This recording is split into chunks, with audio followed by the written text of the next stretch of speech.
सती में और पार्वती में एक अंतर भारी है। सती माँ धनवान है और पार्वती मैया गुणवान है। इसलिए पूरी दुनिया में जितने भी व्रत हैं, पूरी भारत की भूमि पर जितने व्रत होते हैं, कोई व्रत लक्ष्मी जी का नहीं है। भारत की भूमि पर कोई व्रत सरस्वती मैया का नहीं है। भारत की भूमि पर कोई व्रत इंद्राणी का नहीं है। भारत की भूमि पर कोई व्रत किसी देवी का नहीं है। जितना भारत की भूमि पर एक व्रत भारी है वो है माता पार्वती जी का। तीज का व्रत करोगे तो पार्वती जी का है, चतुर्थी का व्रत करोगे तो पार्वती जी का है, छठ का व्रत करोगे तो पार्वती जी का है। आप जितने व्रत देवी जी का करोगे नवरात्रे में तो पार्वती जी का है। भारत की भूमि पर जितने व्रत हुए नारियों के, छोटी तीज, बड़ी तीज, हरतालिका तीज, करवा चौथ, जितने चतुर्थी के व्रत, जितने तीज के व्रत, जितने छठ के व्रत, जितने भारत की भूमि पर हुए, ये सब माता पार्वती जी के हैं। पार्वती के क्यों हैं? क्योंकि धनवान और गुणवान में अंतर है। माँ पार्वती गुणवान है, इसलिए माताएं उनके व्रत कर कर अपने अंदर भी वो गुण उत्पन्न करना चाहती हैं कि हम भी ऐसा तप करें, हम भी ऐसी साधना करें। हे माता पार्वती, जैसे आपका अखंड सौभाग्य है, हे माँ जगत जननी, हमारा भी मांग में अखंड सौभाग्य रहे। जैसे आपके चूड़े अमर हैं, हे माँ हमारे हाथ में भी चूड़े अमर हो। हे माँ जैसे आपके भाल की बिंदी अमर है, माँ मेरे भाल की बिंदी भी अमर हो। हे माँ जैसे आपके नैनों का सुरमा, बालों का गजरा अमर है, हे माता पार्वती हमारे भी नैनों का सुरमा और बालों का गजरा अमर कर देना। बस इतनी सी कृपा नारी माता पार्वती से मांगा करती है, माँ पार्वती से चाहती है। सूचक वस्तुओं का जो दान करता है वो जीवन में कभी विधवा नहीं होता। महाराज वो 8 वस्तुएं बताई हैं। पहला कुमकुम, दूसरा पुष्प, चाहे लाल हो, चाहे सफेद हो, चाहे पीला हो, पुष्प कोई भी हो। तीसरे नंबर पर है चंदन। चौथे नंबर पर है तांबुल, 5वें नंबर पर है काजल। छठे नंबर पर है ईख। क्या बोलते हैं यहां पर ईख को? क्या बोलते हैं? गन्ना, ईख। 7वें नंबर पर है लौंग, खाने वाली जो लौंग होती है, लौंग। और 7वें नंबर पर है, 8वें नंबर पर है जीरा। कहते हैं चैत्र महीने की तृतीया तिथि को बिना नमक का भोजन कर कर, सुबह बिना नमक का भोजन करें, एक समय फलाहार करें बिना नमक का, और तुला दान के बराबर एक पलड़े में अपन बैठकर 8 वस्तुएं तुला की रख कर जो दान दे देता है वो नारी कभी विधवा होकर नहीं जाती, 7 जन्म तक अखंड सौभाग्यवती रहती है। अखंड सौभाग्य कार्य करेंगे तो भी सौभाग्य की सामग्री देंगे। सौभाग्य की सामग्री का दान क्यों किया जाता है? सौभाग्य सूचक वस्तुओं का दान क्यों किया जाए? सौभाग्य की वस्तुएं क्यों प्रदान करी जाती है, क्यों दी जाती है? उसका कारण क्या है?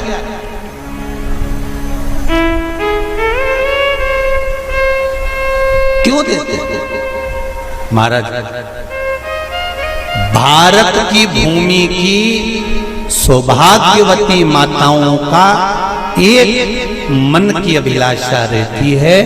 भारत की भूमि की माताओं की एक अभिलाषा रहती है कि जब उसके प्राण छूटे तो अखंड सौभाग्य धारण करके पति के कंधे पर और पुत्र के कंधे पर शमशान पर। ये भारत की भूमि की माताओं की सोच, उनके मन का संकल्प, उनके मन का भाव। और विदेश की माताओं का क्या संकल्प होता है?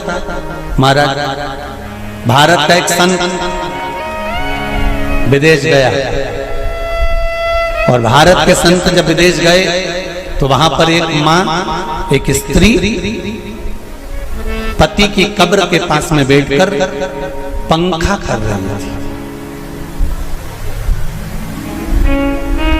भारत के संत को बड़ा दुख हुआ, देखो हमारे यहाँ की माताएं तो पति के साथ सती हो जाती हैं, हमारे भारत की भूमि की माताएं तो पति के साथ सती हो जाती हैं, पर ये तो विदेश की माताएं तो भारत की माता से भी बढ़कर है कि पति मर गया, कब्र के अंदर है, तो भी पंखा कर रही हैं। ये तो इनसे भी बड़ी है, भारत की माता से भी बड़ी ये विदेश की माता। तो भारत के संत से रहा नहीं गया और भारत के संत ने जाकर पूछ लिया विदेश की माता से, माँ जी एक बात बताओ, हमारे यहाँ पति के साथ पत्नी सती हो जाती है, वो प्रथम गिनती में आती है, पर तुम तो उससे भी बड़ी हो कि पति मर गया उसके बाद भी उसकी कब्र को पंखा कर रही हो। इतने में विदेश की माता ने कहा, मैं पति को पंखा नहीं कर रही, हमारे यहाँ नियम है जब तक पति की कब्र नहीं सूख जाए हम दूसरी शादी नहीं कर सकते, इसलिए पंखे से सुखा रहा।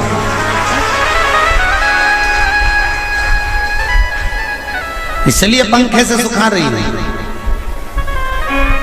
मेरे भारत की माताओं में और विदेश की माताओं में अंतर है साहब। मेरे भारत की माताएं अखंड सौभाग्य की वस्तुएं धारण कर अपने आप को गौरवान्वितता महसूस करती हैं, और विदेश की माताएं ये सब वस्तुएं उतार कर गौरवान्वितता महसूस करती हैं।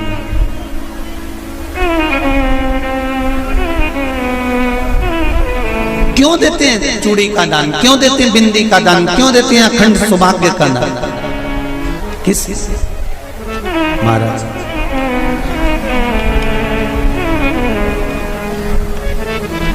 मेरे हाथों में भर भर के चूड़ी रहे, मेरे हाथों में भर भर के चूड़ी, और मैया कोई कामना मेरे मस्तक पे चमकती चूनर रहे, मेरे मस्तक पे चमकती चूनर रहे, और मैया कोई कामना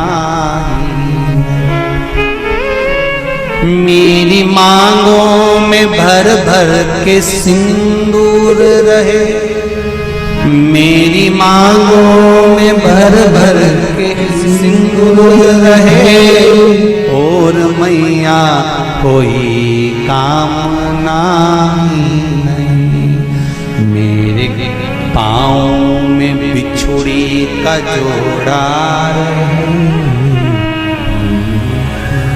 एक बिछुड़ी नहीं, कितनी? 2, 3, 4, 5, एक एक पाँव में जोड़े से बिछुड़ी होना चाहिए, केवल एक नहीं, सिंगल नहीं। वो तो आजकल का फैशन हो गया महाराज, जो केवल एक बिछुड़ी धारण कर लो उसी में फैशन दिखे। श्रावण की शिव महापुराण की कथा कहती है, जब बेटी को विदा करा जाता है और पहली बार बेटी के पांव में जब बिछुड़ी डाली जाती है, तो वो बिछुड़ी भी अलग अलग नहीं होती, उस बिछुड़ी के जोड़ को चेन से एक दूसरे से बंधा हुआ होता। बोला सही है कि गलत? जितने आस्था चैनल पर कथा सुन रहे हैं, जितने फेसबुक पर सुन रहे हैं, यूट्यूब पर सुन रहे हैं, सुन लेना कि मेरे भारत की माताओं का जब पाणी ग्रहण संस्कार किसी बेटी का होता है, उसके पांव में जब पहली बार बिछुड़ा पिनाया जाता है, बिछुड़ी पिनाई जाती है, तो वो बिछुड़ी भी एक दूसरे से बंधी हुई होती है, चेन से बंधी हुई होती है। उसको अलग अलग वाली बिछुड़ी शादी के मंडप में नहीं पिनाई जाती। क्यों? जैसे ये बिछुड़ी एक दूसरे से पांव में बंधी हुई है, तुम्हारी जिंदगी अंतिम श्वास तक ऐसी ही बंधी की बंधी रहे, यही वर्णन है। वो तो अब माताओं ने थोड़ा सा फैशन चेंज कर दिया, अब पांव में ज्यादा बिछुड़ी नहीं पहनती, गड़ती है, चुभती है, एक बिछुड़ी धारण है। महाराज पर नहीं,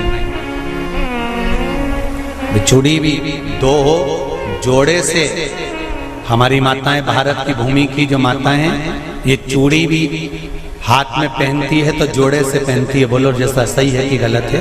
एक अकेली चूड़ी माताएं हाथ में धारण नहीं करती हैं।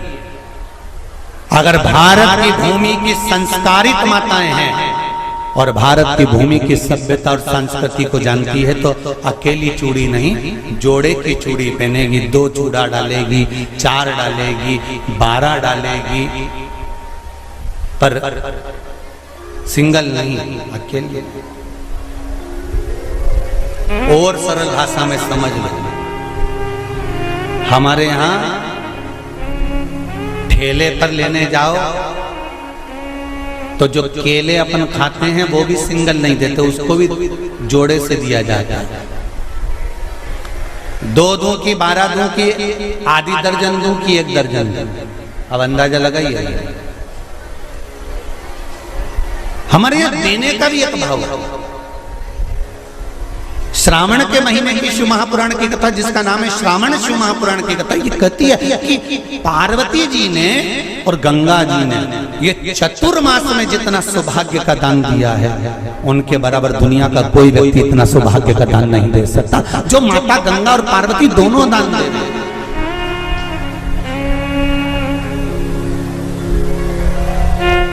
प्रतिदिन दे रहे हैं।